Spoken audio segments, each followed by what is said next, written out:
तो पंजाब के फिरोजपुर में फिर से सायरन बजाए। ये बड़ी खबर इस वक्त आपको बता देते हैं। पंजाब के फिरोजपुर में फिर से सायरन बजा है। फिरोजपुर में लगातार जंगी सायरन बज रहे हैं। पंजाब के कई इलाके, राजस्थान के कई इलाके, जम्मू कश्मीर के कई इलाके, हर जगह के जो हालात हैं लगभग इसी तरफ इशारा कर रहे हैं कि अब एक्सेलेरेशन लेडर पर हम बहुत आगे बढ़ रहे हैं। पाकिस्तान लगातार हिमाकत कर रहा है, उसी अंदाज में उसको जवाब भी दिया जा रहा है। इन्हीं हालात की सिंह साहब आप बात कर रहे थे।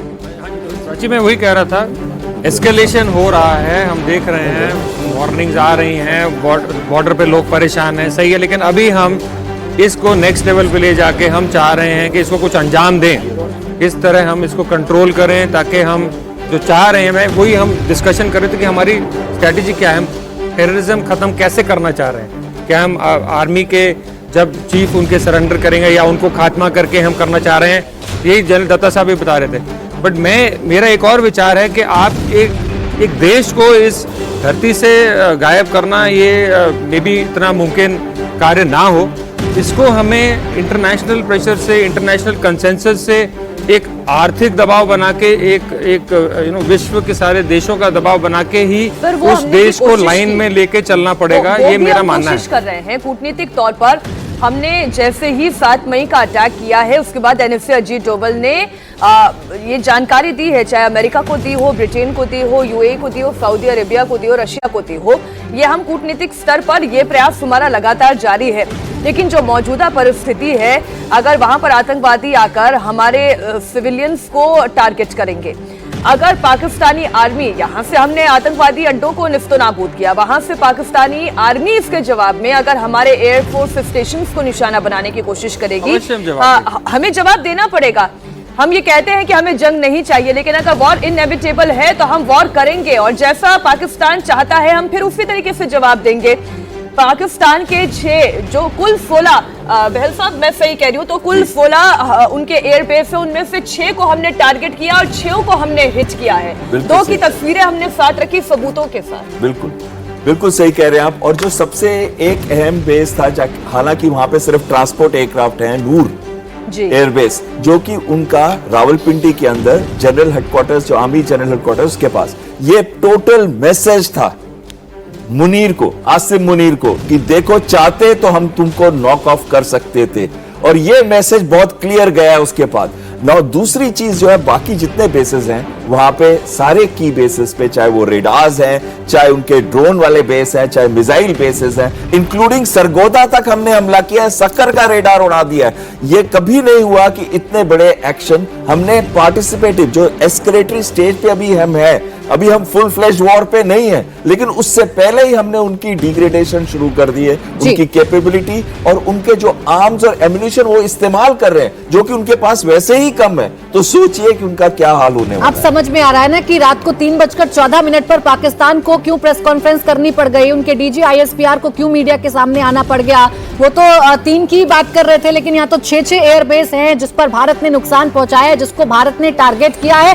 तो आप समझिए पाकिस्तान पर कैसे चौतरफा मार पड़ रही है। एक तो उसका एक भी हमला सफल नहीं हो पा रहा, दूसरा उसके एयरबेस को हमने तबाह कर दिया, तीसरा जो बंकर हैं आतंकवादियों के, जो लॉन्चर पैड हैं, उनको हम तबाह कर रहे हैं, चौथा आतंकी जो तुमने छिपाकर रखे थे, आतंकी जो पाकिस्तान की सरजमी पर पल रहे थे, जो टॉप 5 आतंकी, वैसे 100 से ज्यादा आतंकी मारे, मैं बता दूं अपने दर्शकों को, 100 से ज्यादा आतंकी मारे गए ऑपरेशन सिंदूर में, लेकिन 5 टॉप आतंकी हैं जो ऑपरेशन सिंदूर में मारे गए हैं। ये सब कुछ छोड़ा है, और इसीलिए पाकिस्तान की बौखलाहट हमें साफ तौर पर दिखाई पड़ रही है। वो पहले किधर भभकियां देता था, न्यूक्लियर पावर होने की धौंस दिखाया करता था, लेकिन धीरे धीरे करके जो पाकिस्तान है वो अपनी हैसियत दिखाने लगा, अपनी औकात दिखाने लगा, और पाकिस्तान ने ड्रोन से पहले टो लेने की कोशिश की। एक सेकंड मीनाक्षी, पहले कंप्लीट कर लूं। बस एक छोटी बात आप ही मैं ऐड कर रही हूं। आपने जो बात कही ना कि न्यूक्लियर बोलता था, अभी बहुत दिनों से सुन नहीं रही उनका न्यूक्लियर। नहीं, बैठकें शुरू की हैं उसने, कुछ जानकारियां हैं कि अभी वो कुछ बैठकें कर रहा है, कुछ बातें वो कर रहा है, लेकिन लेकिन अभी सिर्फ बातें ही कर सकता है, क्योंकि हमने बता दिया है पाकिस्तान को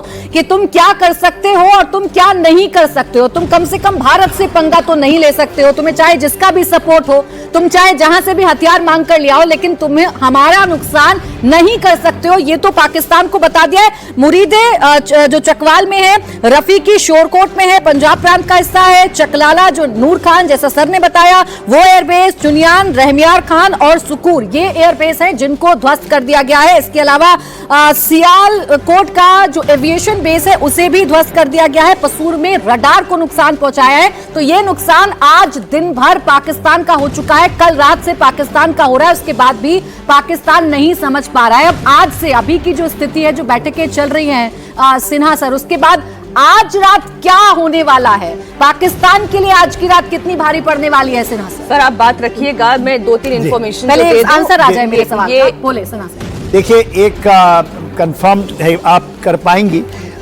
डीजीएमओ जो पाकिस्तान के हैं, शायद हमारे डीजीएमओ से बात किए हैं। ये मैं किसी चैनल में बैठा था, नहीं अभी हमारे पास ऐसी कोई कंफर्मेशन नहीं।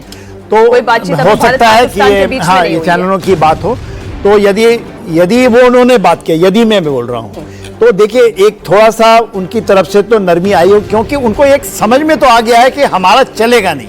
देखिए, हराखरी करना और ये पाकिस्तान के जनरलों की फितरत नहीं है। चाहे वो 71 की बार हो, जैसे मार खाते हैं तो 93 आ जाते हैं। कारगिल में मैंने खुद लड़ाई लड़ी है, और छोड़ के भागते हैं, अपने मुर्दों को भी छोड़ जाते हैं। तो ये कोई ऐसा नहीं मुरीद कोई नया पैदा हुआ है। सारे जनरल आईएसआई वही फितरत के लोग हैं। इनका मेन मकसद ये है कि इनकी बिजनेस इंटैक्ट रहे, फौजी फाउंडेशन इनका इंटैक्ट रहे। ये सारा ड्रामा है। इनका नाम मालूम है क्या बोलते हैं इसको? क्या बोलते हैं इनको? जो हम शराब पीते हैं उसके नाम पे है इनका नाम। पौवा मुनीर की नाम क्या बोलते हैं? पौवा चाचा इसका नाम है। पौवा चाचा इनका नाम है। मुनीर का नाम है पाकिस्तान में। तो ये हम कहें कि ये उनका नाम है पौवा चाचा। पाव के बम ना, उसका नहीं, वो पौवा चाचा इनका नाम है। इनका नाम है वहाँ, और ये मैं नहीं दिया हूँ। ये दर्शाता है उसमें क्या, जब चाचा कहते हैं, जो ये शराब की बात ये है, ये लोग सारे गलत काम करते हैं। ठीक है, उन्होंने किया कि इससे उनका काम चलता था। यहाँ आपको बिजी रखते थे, अपनी आर्मी को, आप अपना बिजनेस करो। इनके ये बिलियनर्स, ये क्यों आपका ये तो 99 की लड़ाई किसने करी थी? वो भाग गया ना। तो परवेज मुशर्रफ की बात कर रहा हूँ, मरा भी वो, खत्म भी हो गया, खत्म भी हुआ वहीं, हम नहीं, पाकिस्तान की धरती में नहीं हुआ। तो इनको ये ना समझे कि ये लोग, ये सब दिखावा है वहां पर। अभी भी सर इस वक्त जो भारत की स्थिति है, हमें उस पर भी थोड़ा सा गौर करना चाहिए। हम ये जानते हैं कि हम पाकिस्तान को मुंहतोड़ जवाब देंगे, लेकिन एक रियलिटी ये भी है, मुंहतोड़ नहीं है। मुंहतोड़, देखिए मुंहतोड़ का जवाब होता है नहीं। इन्होंने मेरे को ऐसे मां मैं इनको थप्पड़ मार दूं, मुंहतोड़ हो गया, ये नहीं है। मत करना। हाँ, नहीं सारी माने वो जो चीज है वो इस बार नहीं है। ये मुंहतोड़ नहीं होती है, ये पूरी खात्मे के ऊपर है, लास्ट किल है। ठीक है, बेहतर शब्द है नॉकआउट। मैं भारत की जो स्थिति की बात कर रही हूँ, जो लगातार हमारे संवाददाता बॉर्डर से जो खबरें हम तक पहुंचा रहे हैं, गुजरात के कई सारे ऐसे इलाके हैं, बॉर्डर के जो जिले हैं, वहां पर सिविलियन से ये कहा गया है कि आप बाहर ना निकलें, आप अपने घरों में रहें, और किसी भी तरीके का सायरन अगर बजता है तो फिर आप अपने आप को सुरक्षित रखें। ये सिविलियंस के लिए एक गाइडलाइन से जो गुजरात ही नहीं राजस्थान में भी जारी की गई है। आपको बता दें, जैसलमेर में तो ऑलरेडी बार बार ब्लैकआउट हो रहा है। इतना ही नहीं, अगर हम जोधपुर की बात करें तो वहां पर भी लगातार सायरन बजाए जा रहे हैं। जितने बाजार हैं, स्कूल हैं, कॉलेजेस हैं, सबको बंद किया गया है। और मैं फिर कह रही हूं, डरने और घबराने की जरूरत नहीं है। बहुत सुरक्षित हाथों में हमारे देशवासियों की जान है, बहुत सुरक्षित हाथों में हमारे देश की सरहद है। सब कुछ बेहतर होगा, जो होना चाहिए वही होगा, लेकिन हमें उन गाइडलाइंस का पालन करना है जो हमें दी जा रही हैं। उसी तरीके से अगर आप श्रीनगर जम्मू कश्मीर की बात करें तो वहां पर भी कुछ ऐसे ही हालात बने हुए हैं। एलओसी पर रह रहकर लगातार शेलिंग हो रही है, मोर्टार से फायर किया जा रहा है, निशाना सिविलियंस की तरफ बनाया जा रहा है, जिसका माकूल जवाब दिया जा रहा है। तो ये तो भारत के भीतर की स्थिति हो गई, और भारत के एयर डिफेंस सिस्टम की लगातार हम पिछले 2 दिन से तारीफ के पुल बांध रहे हैं। ये 3 लेयर का हमारा डिफेंस सिस्टम जो पाकिस्तान के हर हरकत का उसे नाकाम कर रहा है। यूं कहे तो ये ज्यादा बेहतर होगा।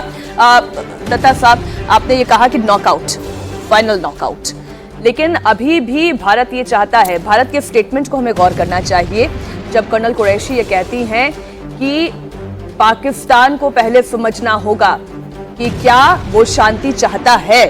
हम तनाव कम करने के लिए तैयार हैं। हमने शांति की बात नहीं की, हमने ये कहा कि हम तनाव कम करने के लिए तैयार हैं, बशर्ते पाकिस्तान तैयार हो। देखिए, मैं तभी आपको दोबारा हिस्ट्री में वापस ले जाना चाहता हूं। 1947 से लेके आज तक कब पाकिस्तान शांति से बैठा, आप मेरे को ये बता दीजिए। आप एक ऐसे रेबिड मुल्क के साथ कैसे कोई समझौता कर सकते हैं? हर एक समझौता इन्होंने तोड़ा।